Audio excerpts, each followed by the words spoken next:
City, Tribeca at Anita Rogers Gallery. Please enjoy Morgan O'Hara's opening reception. First, I'd like to thank everybody for coming. I'm amazed how many people showed up.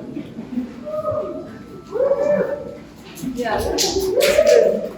What I decided to do is, since so many people were asking about this piece here, that I will explain it once to everybody, and then you'll have the facts. The rest of them are easier to comprehend.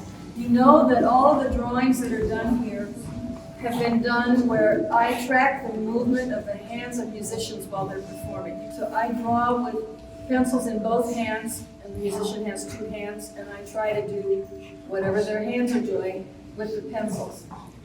One of the questions that people often ask is, why are the grays so rich?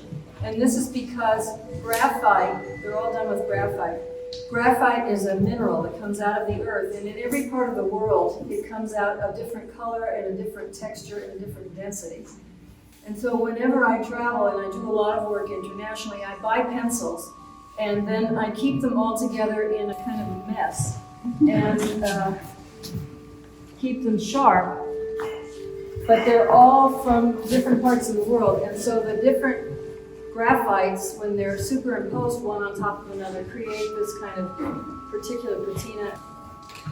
Anyway, I don't have to give you all the details. But that explains why there's so much variety in the graphite. Because if you're using a Stettler 2B for all of them, you won't get this variety at all.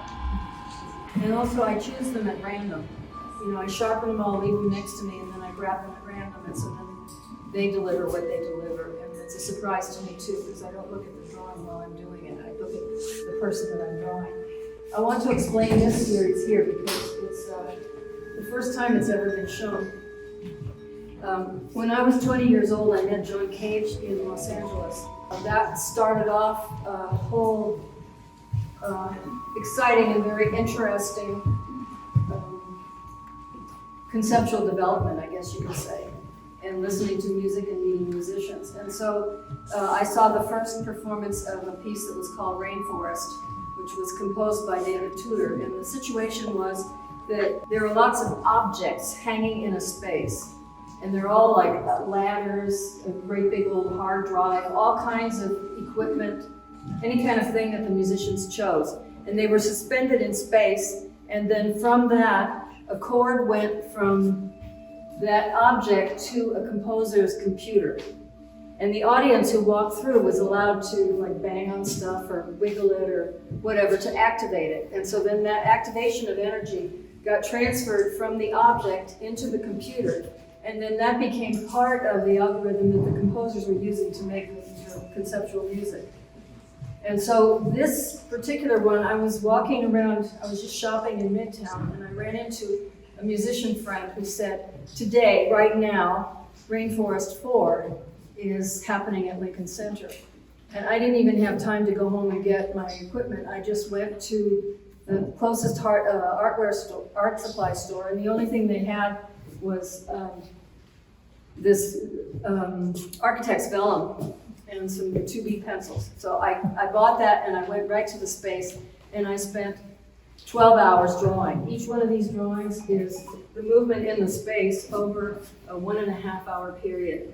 So basically the space, it was in the Clark Center, the Clark Theater at Lincoln Center, and the space was a rectangle like this. If you look at it, there's north and south. So because I had to keep moving around the space in order to get everybody, so that's the key for me to know where I was, because it was in the middle of all this stuff hanging around.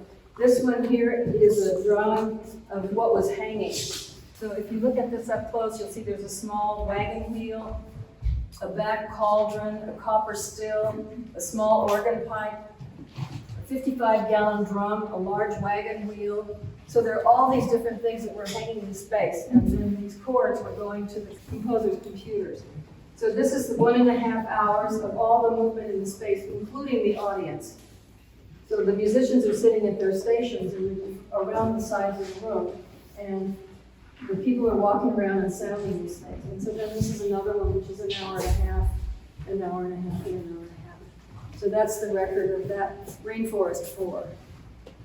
So I can't say that 15 times, so I did it over. Thank you.